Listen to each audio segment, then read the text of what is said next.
it is going to lock up the NATO, including Canada and the US, and the Europeans, including the UK, into a conflict with Russia that will last a generation and which will completely give China a free hand in the Indo-Pacific. They'll be on steroids. Xi Jinping wants that.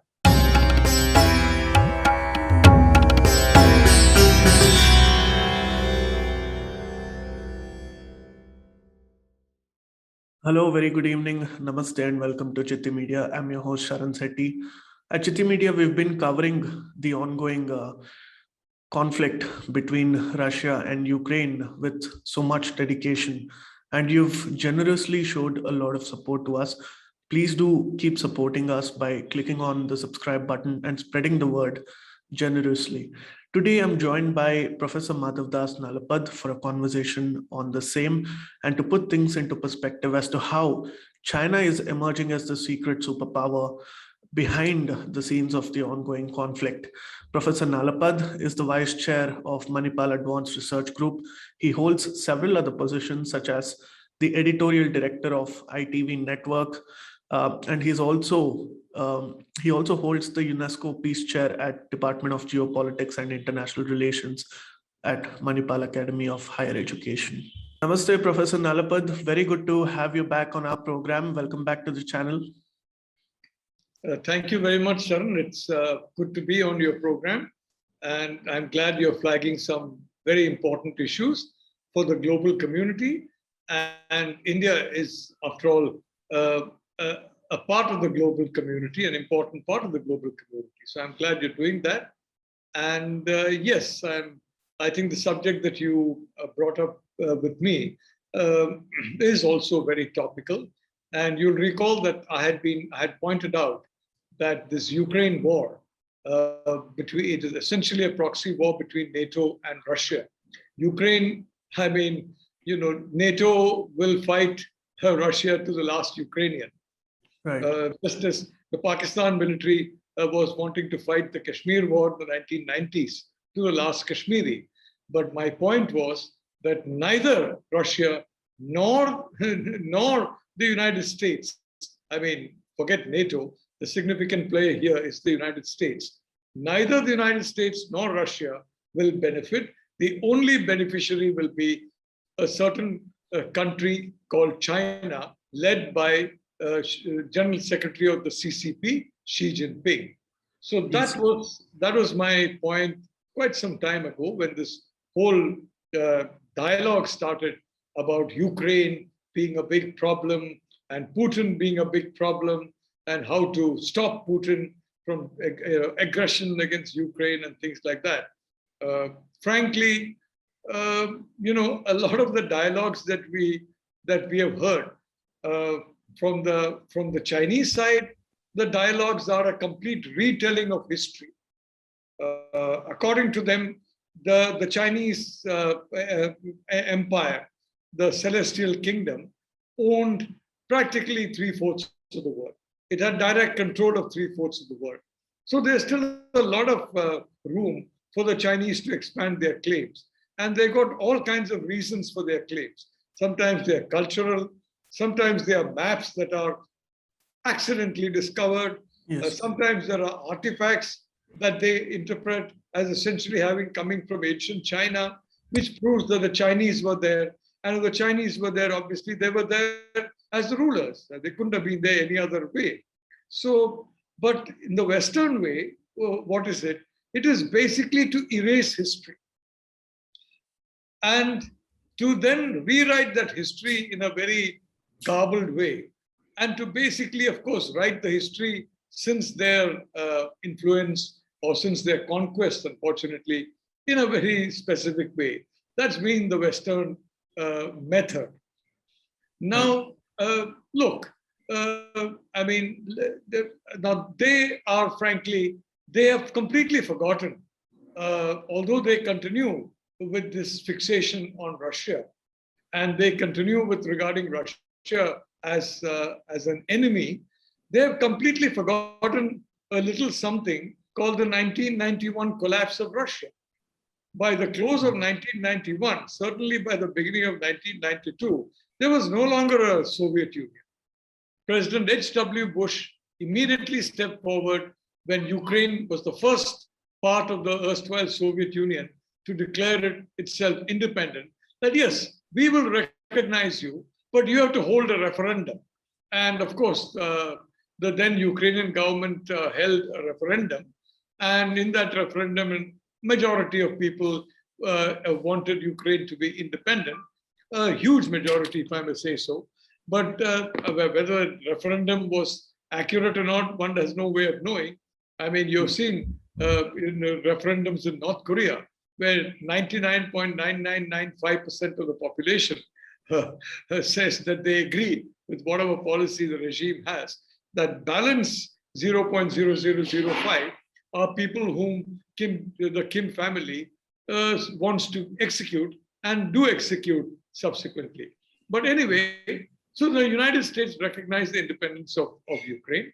That is from 1992 onwards, as I recall. And thereafter, what has happened is at one time, it was about 40%. Then it came down to around 30%. Now, according to the Ukrainian government, it is less than 20%. It's quite likely. You have seen, for example, minorities in Pakistan. They have come down from around 35, 38% to less than 1%. You have seen minorities in some other parts of South Asia also come down drastically. So it could be, but originally, in my calculation, it was around 40%. But now the Ukrainians say it's about little less than 20%. Okay, let's do that. But then the point is very simple. It's important for a truly democratic country to have a government which is inclusive of all its people. And if you have a population that 20%, a group that's 20% of the population, I think it's important to treat them with respect. Now, we saw in Sri Lanka what happened when under SWRD Bandaranaike, an attempt was made that Sri Lanka should be a country only for Sinhalese, that the Tamils had no business being there. And the effort was to drive them back to India. Lal Bahadur Shastri was a kind-hearted man, and he, instead of intervening in that, he permitted a large number of Sri Lankan Tamils to come and settle down in Tamil Nadu. In my opinion, he should have instead been very firm and told Mrs. Bandaranaike that, for heaven's sake, nothing doing, do justice to these people. But current government of President Gotabaya Rajapaksa and Mahinda Rajapaksa, I think they understand that very well. In fact, Mahinda Rajapaksa speaks Tamil fluently, very, very fluently, as fluently as speaks Sinhalese. So there's no problem. So my point is very simple. From, I would say, early 92 onwards, the Ukrainian government has been heavily influenced by Ukrainian-speaking Ukrainians. The difference is actually very slight, over Russian-speaking Ukrainians. Now, I mean, the former regard the latter as being somehow, possibly more loyal to the Russian Federation than they would be to the state of Ukraine, which is, in my view, is unwarranted. But there has been systematic discrimination against that particular section of the population. And that discrimination reached a very, very high point towards the last decade of the previous century. Professor Nalapat, this is also something that's being discussed as the Russian aggression is carried on in Ukraine. Is the world order slowly changing from recognizing a rules-based order to using imperial excuses for invasions, such as the case in Russia? Because the pattern is very evident, and even China seems to be emboldened by this. Sharon, please, let me point out that Russia is not the first country, first major country to basically go through with regime change to the military. I think there have been other countries that have been far more active in that particular situation. far more active. In fact, there's one particular country that has basically initiated about 80% of all the conflicts in the world. And China also, regrettably, has not intervened militarily for regime change, but intervened to basically try and regularize its completely illicit occupation of territory. So let me go back to Ukraine. The point about Ukraine was very simple. The Russian Federation, so long as it was run, so long as Soviet Union was run by Gorbachev, it was, the West had a free ride. So long as it was run by Yeltsin, the West also had a free ride. Now in Gorbachev's case, he mistook the West for friends, and the person, let us say you mistake the man who wants you to be destroyed as your best friend, and you rely on him for help and assistance, and you basically surrender your advantages to him. Well, it may not be the smartest thing to do, but poor Gorbachev believed that, and he did it. Yeltsin did not do it because he believed that. He did it because he was controlled by a mafia, and that mafia was strongly influenced by the Western powers. They used that mafia to ensure that Yeltsin basically did their bidding, and in many situations, did their bidding by not doing anything when they used to make interventions which harmed Russia significantly, such as the eastward expansion of NATO, such as the bombing of Serbia in order to detach the province of Kosovo, which was done through bombing for about 200 days. I'm not very sure if possibly the Americans were not aware that Serbia was an independent sovereign entity. They may not have been aware of that for some reason. They may have probably thought it was not sovereign in some way. But the fact is that this has been happening across the world. But the other point is the reaction to Gorbachev and Yeltsin among the Soviet, not only the Soviet people, but the Soviet nomenclatura. That is, people who were influential during the Soviet Union, and many of whom, like Vladimir Putin, for example, continued to be influential in the period when it was replaced by the Russian Federation, were horrified by what they saw as the damage done to long-term Russian interests by first Gorbachev and then Yeltsin. They wanted somebody entirely different. And I don't know, by one means or the other, they persuaded Yeltsin's family that it was in their best interest to promote a gentleman named Vladimir Putin as the vice president of Russia. Now, a lot of hullabaloo is being made by the US media, by European media, by UK media, in particular in Europe. UK has been even more, if I may say so, high decibel than the US, where Putin and Russia are concerned, but about Putin being a spy master suddenly taking over a country. George H.W. Bush, the president, who when we began the story with him, he was the director of the CIA. He was DCIA. And after that, his next government job was vice president of the United States. His first government job, I think, was DCIA. His next government job was vice president of the United States. And the next government job was president of the United States.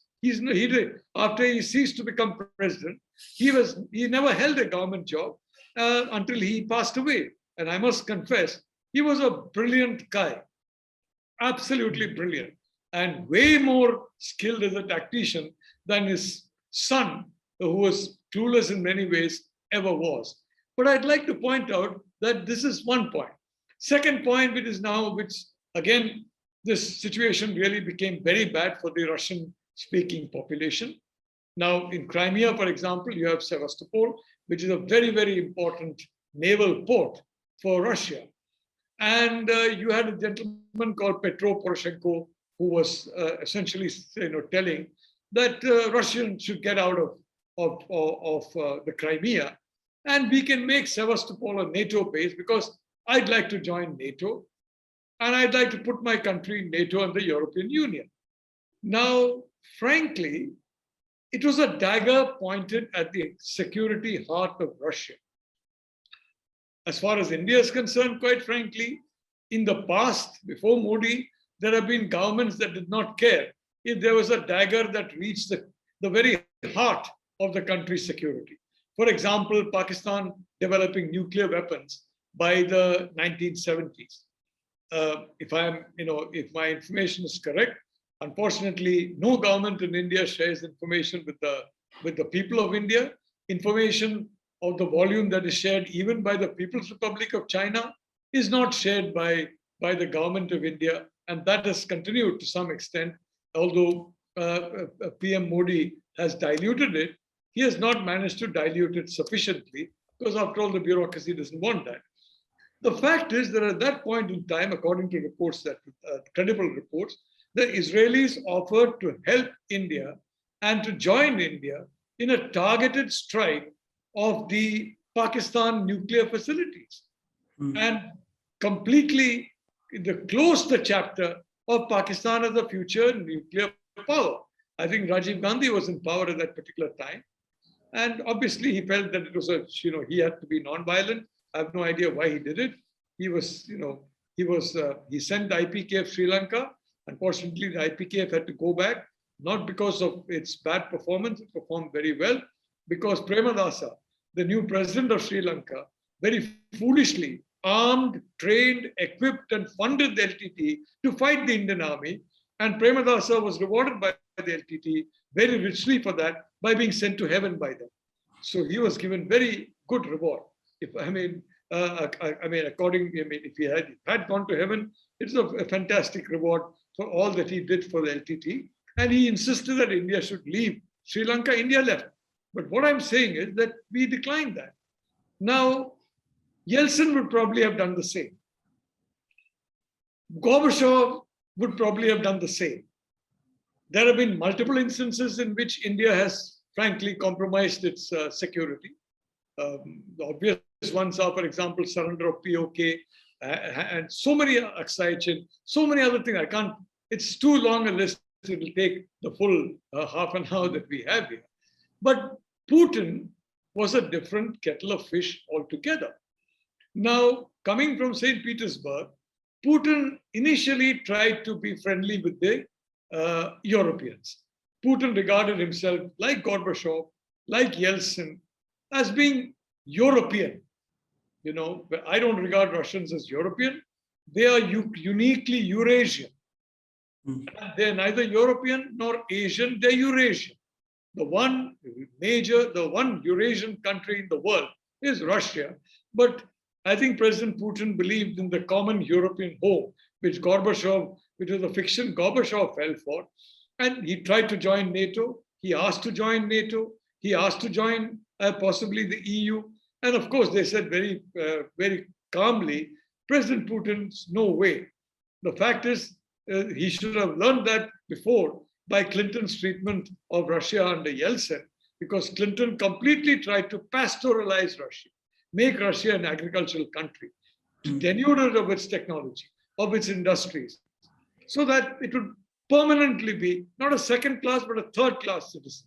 And had somebody like Yeltsin come, they would have succeeded in that, than the third person. Fortunately for those who did not want that to happen, Putin turned up. So after 5 or 6 years of going by the Gorbachev line, never the Yeltsin line, of a common European home, Putin eventually realized that, sorry, this is not going to work.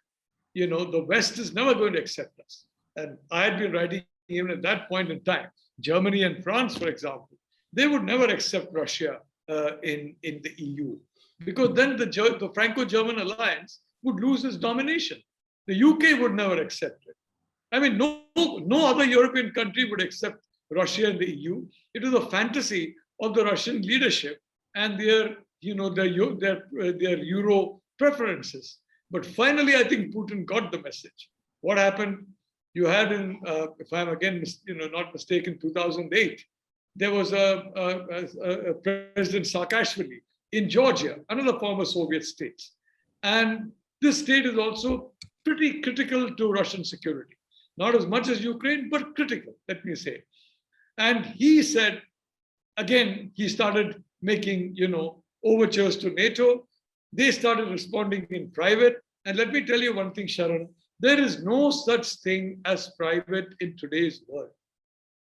I mean, even if if you don't have a smartphone, there are umpteen ways of ensuring that what you speak in the privacy of your bedroom is recorded by some technologically enabled country or the other. Certainly, the United States has the capacity, Russia has the capacity, China has the capacity. I think I'm confident that under Prime Minister Modi, India is building that capacity. We are getting close to that capacity. But this is the point. So, there's no point saying in public, no, that, NATO is not interested. If in private, the NATO leaders have been saying, no, we will join these guys. Let's wait and see if when Putin softens the way Yeltsin had softened, and then we'll ensure that NATO takes over Georgia and then Ukraine. This would have been a very heavy blow to Russian security. Putin immediately acted, detached two properties of Georgia, two territories of Georgia, which were basically as an example to Georgia that, look, you can't get away. Eventually we are there and we'll come in and we'll occupy you. And they were going to do that when the Georgians finally cried uncle. And now the Georgian dream of joining NATO is up in smoke. Because if Georgia is admitted into NATO or the European Union, there will be a war with Russia, with NATO, by NATO and the European Union. Russia will not tolerate it. So that was an example. Right. Then Ukraine, as I recall, in 2014, you had a gentleman who was a billionaire by Ukrainian standards, a chap called Petro Poroshenko, who also had the same dream of joining his country to NATO, of becoming a part of the European Union.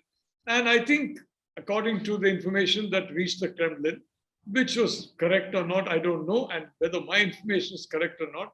After all, I don't know what's going on in the Kremlin. I don't know what's going on in South Bloc. I don't know what's going on in the White House. I don't know what's going on in Zhongnanhai in China. I don't know what's going on anywhere because I'm completely outside the government. I have no role in government at all. And I don't believe too many people in government take me seriously. But I must confess that it's therefore, friends like you do, but I don't think anyone in government does. But having said that, I think it was very clear to the Kremlin that this country was Poroshenko was going the Saakashvili way. And they acted. Once again, they acted. And how do they act? They detached Crimea from the rest of Ukraine. They detached some eastern territories from the rest of Ukraine. They took nibbles, not really bites, because the entire oblast, the districts were not annexed. About 1/3 of the district of each of the two districts of the eastward side of Ukraine were annexed as a lesson to the Ukrainians. Don't fool around with us, because if you do, we'll eat you up alive. Well, I was under the impression after that NATO would be sensible, that whoever leads Ukraine will be sensible. But as it happens, a gentleman whose main professional competence has been in comedy is now participating in, I'm sorry to say, not a comedy, but a terrible tragedy for his people. A terrible tragedy. What the Ukrainian people are facing today is a tragedy. And you're perfectly right. It has been caused by the Russian entry into large parts of Ukraine. And it is reaching a stage in which the Russian army is going to occupy the whole of Ukraine. They've already taken care of any air protection they have, naval protection. Now it's gone. The army will be next. So it is horrible pain. But, it was predictable pain. Putin telegraphed in public many times exactly what were his red lines and exactly what he was going to do. And it was clear that he was going to repeat the 2014 experience and the 2008 experience with Georgia. Only the 2014 experience was an initial warning. And the next time around, it will be a complete invasion. That's exactly what happened. So unfortunately, yeah. Several red flags that were raised, which was conveniently ignored by the West and NATO. The timing of this is questionable as well, because most of the people who are observing this particular conflict are praising Putin for taking the opportunity at the right time, especially since the US has had a very embarrassing withdrawal from Afghanistan. So initially, they were supposed to focus on the Indo-Pacific. Now, because of the entire conflict, so like you've been saying on national media since the last few days, don't you think China is the silent winner in this conflict? Look, I have said from day one, I pointed out, including to my American friends, and I have I've got a lot of good friends in Washington. They're wonderful people, and frankly, their strategic thinking was great. The reason why Manipal University chose me as India's first professor of geopolitics was when a brilliant strategist, George Stanham of the United States, he told the Indian leadership, and that you don't have a strategy. You're a huge country without a strategic plan. And the leadership of the country may not have taken seriously, but Manipal University took him seriously, set up a chair in geopolitics. Dr. Ramdas Pai, Dr. M.S. Valiathan, who was the vice chancellor at that time, and they came to me and said, look, this is the situation. India needs a strategic doctrine, a strategic culture. Let's set up a department of geopolitics headed by you as professor that can, try and rectify this. And I said, fine. It was a tremendous challenge. So I left the Times of India, where I was briefly the editor for some time, and joined Manipal University. And I must say, I don't regret it one bit. It's a wonderful university, and I must confess that both the Pai family as well as the successive vice chancellors I've worked with have been exceptional people. So look, the reality of the situation is, it was clear from day one that the only gainer from this would be China. It's very clear to Xi, it's very clear to Putin. Somehow it doesn't seem to be clear to poor Joe Biden. I don't know why. I can guess at one reason, and one reason is the well-entrenched Sino-Wahhabi lobby inside Europe, UK, the United States. Well, parts of it are active in our country also, and in other countries. But in Europe, UK, North America, it's particularly active, very, very active. In America, more active than it is than in Taiwan. But the fact of the matter is that lobby was very disconcerted when, Obama used to, in his second term, when he was freed of Hillary Clinton, till that time, the poor chap was following what the Clintons wanted him to follow. He became slightly more independent in the second term, and he was whispering about the Indo-Pacific. Trump can't whisper to save his life. So he started bellowing about the Indo-Pacific. And that was the first acknowledgement by the White House. Of course, Obama did make the acknowledgement. George Bush made some kind of a gesture, not really an acknowledgement. You can't really call George Bush making an acknowledgement. But the president who really made that acknowledgement was Donald J. Trump. And from that time, the China lobby was put on the defensive. Till that time, they were very vociferous, very, very vociferous. They were shouting at the rooftops, what a wonderful country this is. If you do anything to the Chinese state, you are harming the Chinese people. Don't you all know Chinese people? And I must confess, Chinese people are truly wonderful people. I think, the Indian people are really wonderful. The Chinese people are also wonderful people as people. But the Chinese Communist Party is not the same thing as the Chinese people. For example, the mullahs in Iran are not the same thing as the people of Iran. There's a difference. So when you have countries like, United States and all always saying Iran did this, Iran did that, I keep telling my friends there, what are you talking about? It's not Iran, it's the mullahs.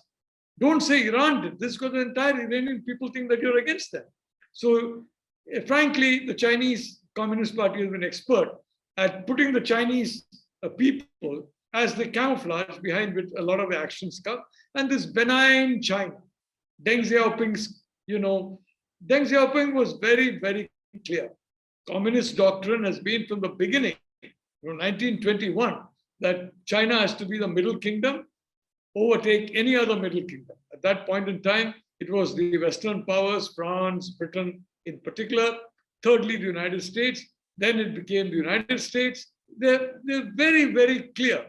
From 1949, Mao Zedong was very clear that the goal was to displace the United States. But Mao Zedong was a very shrewd chap. And, he once made in the late 50s, he gave a speech in which he talked about wanting to swim in the Mississippi. That was the subtle, and we Indians are subtle, Chinese are subtle, Americans are not always subtle, if I have one of their few flaws. And they didn't get the hint. The hint was, we want to talk to you. They didn't get the hint at all, if I may say so. And it took until the 1970s, until Richard Nixon to catch that hint and send Kissinger to China. And from then on, the rest is, as you say, history. But I'd like to say very, very clearly that they have had this strategy all along, which is why ever since the Soviet Union collapsed in 1992, the West should have turned its focus away from China. Where NATO is concerned, it ought to have either given up NATO or put a new construct, or completely reconfigured NATO away from Europe and along with basically other Asian countries, which would basically be more important in such an alliance. I, at that time, called it North American Asia Treaty Organization, NATO, not NATO, but NATO, an Asian NATO. Yeah. You remember that, I think it was 2001.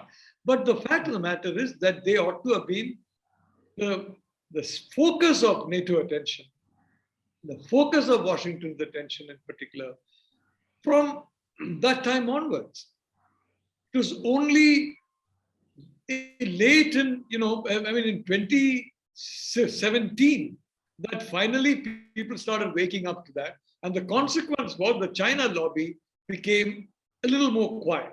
They didn't dare go around and talk about how wonderful, China is and we should be friends with China. Then what happened? Joe Biden, the Sino-Wahhabi lobby got him to run away from Afghanistan. Not only run away from Afghanistan, but kneecap the Afghan military so that it could not fight. They removed the logistical cover of the military so that it could not fight. And then Biden blamed the Afghan military for not fighting when he had kneecapped it. But earlier than that, Donald Trump had basically done the same thing with his deal with the Taliban. Mike Pompeo is an admirable person. Trump, frankly, has got some pretty good views on many subjects. But, and Pompeo, if he becomes the next US president, I'm very certain that he would focus again on China. One of the problems in his record is the agreement he signed because of Donald Trump with the Taliban, and an agreement that was recommended by Trump to Trump by the Sino-Wahhabi lobby, and Trump ordered Pompeo to sign it, which he did, I think, I'm sure, reluctantly. But anyway, the point is very, very simple, Sharon. The point is that, look, from Afghanistan retreat should have taught Biden the toxicity of the advice of the Sino-Wahhabi lobby. Against America, there are two separate lobbies, the Sino-Russian lobby and the Sino-Wahhabi lobby. Against India, there is no Sino-Russian lobby. The Russians are not active against India. The Sino-Wahhabi lobby is extremely active against India. And Biden should have avoided a second recommendation of Sino-Wahhabi lobby and the Sino-Wahhabi lobby lobbyists in his administration and in think tanks and universities that, oh, the real enemy is China, is not China. The real enemy is Russia. Now, and he went ahead with this fixation on Ukraine and, and on Putin. Now, I mean, I don't want to repeat the kind of remarks that have been made about Putin by Biden called him a killer. The US Defense Secretary called him a full tonto, which means crazy, fully crazy. I mean, that is among the more polite things that Western leaders have called Putin. Now, this is a very odd way of diplomacy. You abuse a leader like this, and then you expect that diplomacy will work on. Anyway, it's their way of diplomacy. I'm not arguing. But the fact is, he has jumped into another trap set by the Sino-Wahhabi lobby. Here, of course, the Russians had no role at all. In fact, they were quite opposed to it. They were quite unhappy with it. But I'm sure with their intelligence system, they know how active pro-China elements were in feeding this nonsense that Russia under Putin is the main enemy. So today, what do you have? You have Fareed Zakaria saying on CNN, oh, Biden has made only one mistake. The one mistake is that he has got into a fight with Russia and China simultaneously. What is the way out? The way out is to once again befriend China. I mean, how wonderful. The way out is to befriend the country that is out to finish you off and turn against the country that, frankly, is, hardly, it's a threat now because of your activity. It wanted to be a friend of yours. It wanted to join you and be a partner. But it is the adversary is China. So you have Fareed Zakaria saying on CNN, which has now become a completely, Russophobic, Putin-phobic channel, like so many other channels in Europe, in the UK, in the US. I mean, it's amazing. And the entire oxygen has been drained out of the Indo-Pacific, drained out of any question of dealing with China. And now President Biden is full-time charging on the Ukrainian horse. I think, Zelensky, I expected better of him. Actually, he's an extremely shrewd man. I mean, he may have been a comedian, but he certainly is a Ukrainian patriot. And certainly, he would not have wanted a tragedy to befall. But he honestly thought that almost in a comedic way, he could do what Petro Poroshenko failed to do, which is basically ensure that Ukraine join NATO, and after the cover of that, enter into these eastern territories and then take them over once again. It was not going to happen. So he did that. And the predictable reaction came. Now, my point is very simple. I have pointed out multiple times, and today, in the Sunday Guardian, for example, both my editorial and my column, my editorial is signed MDN, the column is signed by my name, makes it very clear that, after Taliban, after Saddam, after Gaddafi, after Bashar Assad, now NATO's target is Putin. And now, Putin made it very clear multiple times that, look, if you guys cross my red line, which is making Ukraine a part of NATO, which is basically giving them offensive weapons, etc., very clearly he announced the red line. I am going to demilitarize Ukraine and make sure it is no longer a military threat to Russia. He has said that not once, multiple times. And each time, now America says, the Biden administration says, Boris Johnson says, the European leaders say, he should have told us that. He didn't tell us that. But I mean, he's told that multiple times. Now they're even talking about him. Oh my God, this man is talking about neo-Nazis. Doesn't he know Zelensky is a Jewish person? Look, the 21st century definition of neo-Nazi is totally different from the 20th century definition of Nazi. Nazis were noxious, toxic, hateful people who wanted to basically kill a very valuable community for the human race, the Jewish community. Neo-Nazis are people who would like to similarly take toxic action against a particular segment of the population, depending on the country. In some countries, it's against Hindus. You're seeing neo-Nazi groups attack Hindus in some countries. In some countries, they are Muslims. You're seeing neo-Nazis attack Muslims in some countries. In some countries, they are Christian. You're seeing neo-Nazis attack Christians. And in some other countries, they are Jews and Christians. But that is the modern definition of neo-Nazi that Putin has been using. And these people deliberately twisted it to inflame their people.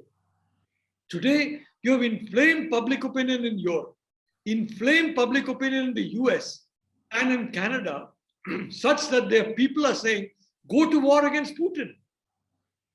Even in Ukraine, go to war against Putin. Now, this is insanity. You go to war against Putin. First of all, there is a risk of that turning into a nuclear war. Vladimir Putin is not an individual who turns the other cheek.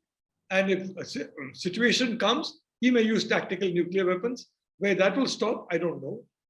But more importantly, I'd like to point out that it is going to lock up the NATO, including Canada and the US, and the Europeans, including the UK, into a conflict with Russia that will last a generation and which will completely give China a free hand in the Indo-Pacific. They'll be on steroids.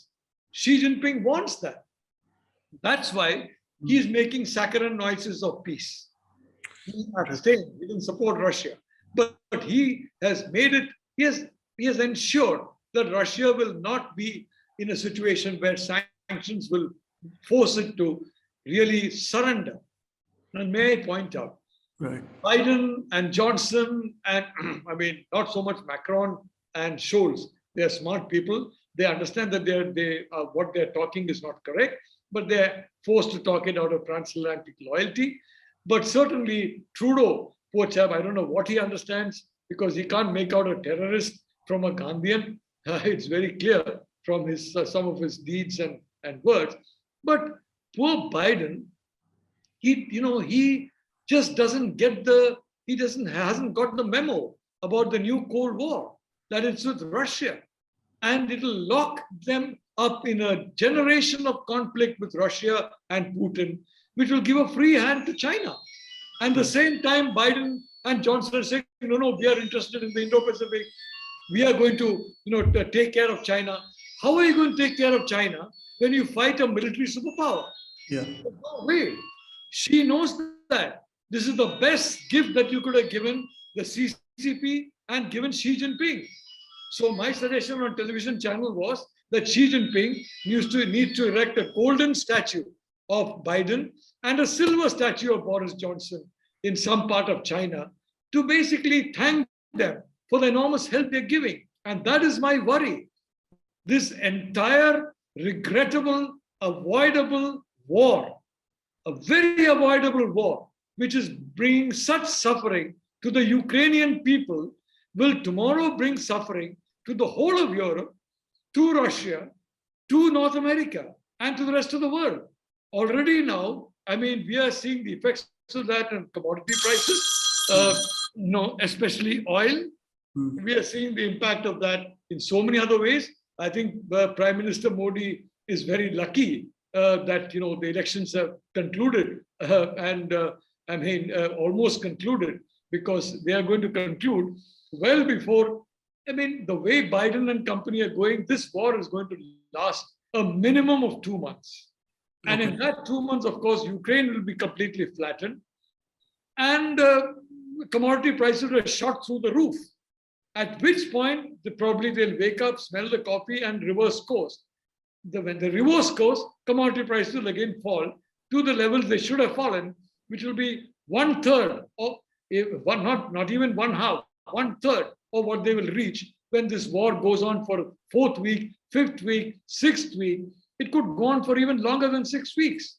But I don't think it will go on longer than 2 months. But the collateral damage to economies will be too great. The collateral damage of Swiss sanctions to the Western economies, to the pound and the dollar in particular, is very great, much greater than any damage to the ruble or to Russia. And there's Uncle Xi to help Putin, to help Russia, because he wants to keep Putin in the fight. He wants to ensure that Putin is locked up fighting NATO, which is a nightmare for him. The US, the biggest nightmare, well, he can turn his attention to other nightmares, other obstacles, such as India, for example. And this is a problem that we are facing in India. The stupidity of these people is incomprehensible. And I mean, President Xi, General Secretary Xi, and his standing committee must be, I mean, they must be laughing every day at what they're watching on television, laughing every day at the way in which the Western leaders are abusing Putin, laughing at the way that they are reacting. Oh, Putin has betrayed us. Putin is doing exactly what he said he would do. When Ukraine said they will, if he said if Ukraine does this, we will do this. Exactly what he has done. So they will be laughing at him. So I'd only like to say, I have long been a believer in the tertius gaudens. The tertius gaudens is Latin for the third party that gets the golden third party, you know. And the golden third party in Cold War 1.0 between the US and the USSR was China. Correct. Yeah. Golden third party in the Cold War 2.0 between the US and China can be India. I'm not saying it is India. China grew exponentially by taking full advantage of Cold War 1.2. We can grow exponentially by taking full advantage of Cold War 2.2. But for that, Uncle Biden has got to realize that he can't step back even 30 seconds into history, much less 30 years. And he has got to wake up to the reality. The enemy of the United States is China. And you're betraying your oath of office to protect and defend the people of the United States by your obsession with Russia. And you're, frankly, making it impossible for you to deal with the China threat. Don't tell, I mean, you know, this is bombast. I can face China. I can face Martians. I can face something. He can't face China. He'll be whole time engaged in facing Russia under Putin. And he can do nothing about it because Putin is becoming more popular by the day because of Western pressure. So it's very sad day for the world, frankly. And I have pointed this out. No one is listening. I'm glad that independent of my thinking, the Prime Minister Narendra Modi has understood this very clearly. He has made very clearly, and through EAM Jaishankar and directly, for God's sake, guys, you know, smell the coffee and understand that your problem is China. For God's sake, guys, it's with China. He may not call it Cold War 2.0, something that I coined long back and which has now come into common currency, but it is now Cold War 2.0. So smell the coffee. And that's why India, for example, has wisely abstained in that UNSC vote. And why India, I personally feel, even in the General Assembly, it cannot take sides on this matter. It is ridiculous because this matter, the more it gets prolonged, the longer it goes on, the greater will be the collateral damage to the Ukrainian people. The greater will be the tragedy, the inevitable tragedy, the Greek tragedy, a tragedy inevitable somehow. The hero makes a tragedy inevitable. The hero of this tragedy, you know, the Ukrainian President Zelensky, will make it inevitable by his activities and actions. He says more sanctions. Well, the fact is, Putin said, you put more sanctions on me, I'll attack Ukraine more. He attacked Ukraine more. What is Zelensky saying? Oh, we want more sanctions. We want to join NATO. Putin has said, you try to join NATO, I'll finish you off. And he's saying, no, we want to join NATO. I don't understand this man. I thought he's an intelligent man. He is an intelligent man. Why is he destroying his own people? Why is he destroying his own country? Why is he persuading the NATO to destroy the global economy by this needless conflict with Putin? So it's very bad days ahead. Our diplomacy in India led by Narendra Modi, implemented by Jaishankar, is the right man. One sign of hope is that, Prime Minister spoke to Putin. He spoke as a friend. I don't think Modi has ever abused Putin at all. Modi has always said, in fact, to give credit to Donald Trump, he has also always said that Putin is a good chap. I like him. He said that recently, a few days ago, in CPAC, the Conservative, Political Action Group. And Prime Minister has always made clear Putin is a good friend of his. Putin has always made it clear that Modi is a good friend of his. You saw, very frankly, he went ahead with S-400 deliveries. Some of us, frankly, were not happy with that because we were a little worried about CATSA sanctions. But he said nothing doing, sanctions or not, Russians are our friend. I think that is the right decision. The Prime Minister Modi was absolutely right about that in going ahead with that deal. He has shown, for example, in this meeting of the Quad foreign ministers, I think we have made it very clear. Any group in which we are part, we're not going to condemn Russia. The focus is on the Indo-Pacific. Russia has, I think, repaid that by this joint 5,000-word statement of Wang Yi and Sergei Lavrov. There's no mention of the Quad. There's only mention of AUKUS, not the Quad. So both countries have each other's back. Putin has Modi's back. Modi has Putin's back. And that's what Biden and others should understand is best for them and best for the world. She is, of course, very unhappy, in my view, that Modi is trying his diplomacy. But the good news is Zelensky, I think, understood that this diplomacy may be better, that NATO is leading him, wittingly or not, into a precipice. The Sino-Wahhabi lobby within NATO is leading Zelensky into a precipice. And he then said, he called the Prime Minister, and I'm sure the Prime Minister would have told him, why don't you discuss with the Russian side? Because I'm told Zelensky has changed his mind and he is, he's going to go to Minsk after all. A correct decision. I hope they can arrive at an agreement because if this lasts for 1 week, 2 weeks, 3 weeks, the suffering will be Ukrainian people. There's no way they can stand against Russia. There's no way NATO is going to help them. Georgia learned the hard way. Ukraine is learning by an even harder way because poor Zelensky did not learn from the Poroshenko experience. So I hope he listens to good sense. He listens to Prime Minister Modi and goes ahead and works out an agreement with Russia that meets Putin's conditions, because in my view, those are conditions which any power would do. I mean, at 1/10 the risk of Ukraine joining NATO, Khrushchev put some missiles on Cuba, and Kennedy very correctly told him, we will resort to nuclear war if you dare to do that. And Khrushchev finally had to backtrack. Of course, that backtracking led to, quite frankly, Khrushchev being toppled soon after as General Secretary of the CPSU. Not an easy thing to do, but he was toppled a few years after that. I think Putin is very well aware that if he were to, bow down to NATO diktat and not demilitarize Ukraine, not ensure that Ukraine permanently be out of NATO, and not ensure that the Russian population is given equal treatment with the Ukrainian-speaking population, well, he will have run the same risk as Khrushchev did when he walked away. And in a sense, the whole world saw it as a surrender to the US and to Kennedy. Kennedy benefited. Poor chap couldn't benefit enough because he was a wonderful man, a great man. I think he would have been very close to India, but he unfortunately was killed by an assassin. But the point is very simple. India's policy, I don't always agree with India's policies, as you know. I frequently disagreed with them, including policies of the Prime Minister. But on this, I can tell you, I'm 4 squares behind him.